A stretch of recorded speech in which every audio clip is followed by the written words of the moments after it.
Hi, my name is Jim Nolan. I'm a professor in the Department of Sociology and Anthropology at West Virginia University.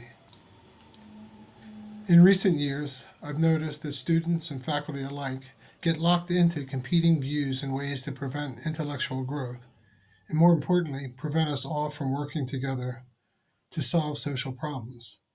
So I wrote this short meditation called The Temple of Truth, a meditation on doing right, really just to foster a discussion between people who disagree. Perhaps this may help us see a way forward together.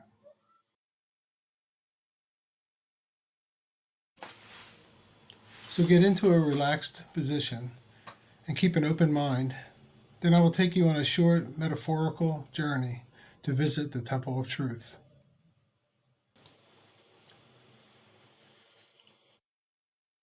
Imagine you're asked to provide a solution to chronic social problems, such as crime, violence, drug abuse, homelessness, disease, racial and economic inequality, or poverty.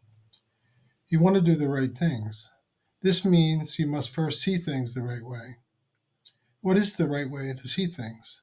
What is real and true? If you know this, perhaps you'll be better able to do what is right.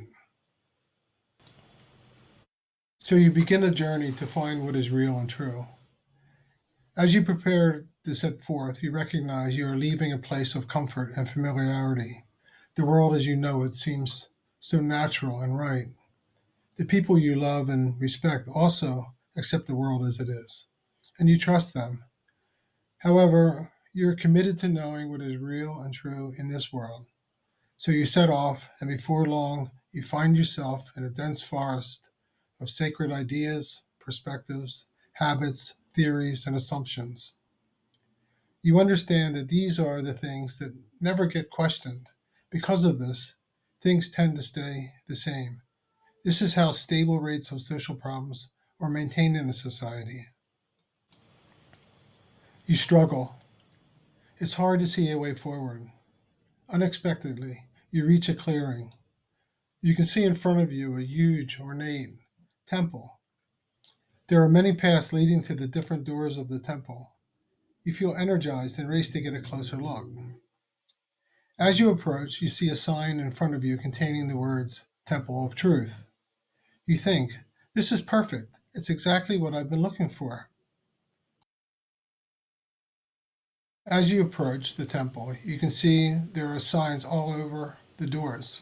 There are doors with signs for philosophy, mathematics, criminology, sociology, psychology, Christianity, Islam, Hindu, Judaism, physics, chemistry, biology, and more. These are all separate doors into the Temple of Truth. You peek inside the philosophy door and you see a room marked Friedrich Nietzsche. In this room, you find all of Nietzsche's teachings, including the ones declaring the death of God. Across the hall, you see the Michel Foucault room, where you see teachings about discipline, punishment, and surveillance. All around you, you see rooms with the teachings of philosophers. There's a room for Spinoza, Hegel, Russell, Bergson, James, Dewey, Kant, Voltaire, Rousseau, and more. Each of these outer rooms is packed with people. You can hear them whispering with excitement. I found the truth. I found what's real. Somewhat overwhelmed, you exit the temple to find another door to enter. You go inside the criminology door and you see rooms marked Merton, Durkheim, Marx, and Weber. Down the hall, you see a packed room with the name Kimberly Crenshaw over the door. The people in this room are whispering, I found the truth. I found what's real. Just like the outer rooms inside the philosophy door, each room inside the criminology door is also packed with people excited about finding truth, finding what's real. Curious about what is inside the other doors, you leave the temple, then re enter the Christian door. Just inside the door, you see rooms with the names Matthew, Mark, Luke, and John over the door. In each of these outer rooms, you find the Gospels. These rooms are also packed with people excited about finding the truth, finding what's real. You are still curious, so you leave the temple and re enter through the Hindu door. Once inside, you see a room marked Bhagavad Gita. It's packed with people talking about Krishna and Arjun and the dialogue on the battlefield. The room is packed with people excited by the message. They're saying, "We must fight, we must act," rather than contemplate. You sample a few more doors and you think, in this huge temple, why is everybody packed into the outer rooms? You can see farther inside the temple. There are plenty of other rooms, but hardly anybody is there. So you ask the people in the outer rooms, why don't you go deeper into the temple? The typical answer is, because I found what's real and true here in this outer room. There's no need to go further. Anything different is a false truth. You wonder, how can this be? You decide to check it out. So you go deeper into the temple of truth, into an inner room near the center. There are a few people milling around. You recognize them.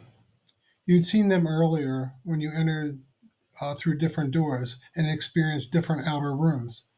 You see people who entered through the philosophy, science, social science, humanities, and religion doors.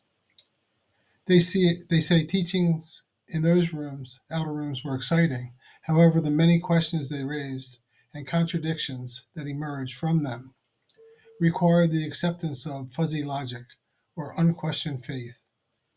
This was unacceptable to them, so they responded deeper into the temple to find answers. Altogether in this inner room, those seeking deeper truths find a simple but profound teaching on the wall. It's presented in the form of a rhyme. It goes like this: Humpty Dumpty sat on the wall. Humpty Dumpty had a great fall. All the king's horses and all the king's men couldn't put Humpty together again. You wonder, what does this rhyme mean? How does it resonate with people who entered the temple through so many different doors and different perspectives? Then you hear a person you recognize from the physical sciences wing say, in the outer rooms, the teachings appear to be separate and in opposition to each other. When you go deeper into the temple, in this room, for example, these truths converge. This is what you notice also. First, you see that all the people in the room are talking excitedly about the teaching. You hear someone say, once you separate what is whole into parts, it's difficult to put it together again. Then a person you recognize from the philosophy wing said, this is what I learned in the outer room. Our existence is just one thing, but it appears as many. Next, a person from the physics wing said a similar thing. We are different expressions of one thing, whose energy is dispersed into an infinite variety of forms.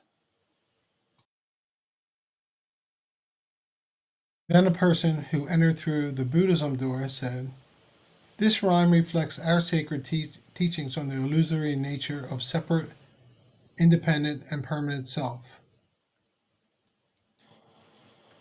A person who entered the Christian door said, this is consistent with the truths in the book of Genesis. The original sin of Adam and Eve caused the objective whole to break into subjective parts. First, Adam named the parts, then Eve's disobedience brought subjective evaluations to them. In other words, what objectively appears in nature, birth, death, genetic and ethnic variation, and the continuum of sex and sexuality, is then subjectively viewed as good or evil. These subjective evaluations, the consequences of original sin, are what cause so much suffering. Then a person who entered through a social science door noted, all of our responses to social problems tend to separate the parts from the whole. We separate addicts from non-addicts, criminals from non criminals, good people from bad, victims from non victims. This seems to take us in the wrong direction.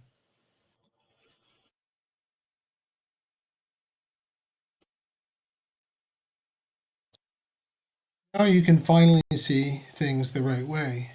You know the right thing to do. Solutions to social problems must not involve separating, punishing, or shaming people into conformity. Instead, it must involve integrating, reconstructing, healing, and restoring relationships. In other words, solutions to chronic social problems must put Humpty together again.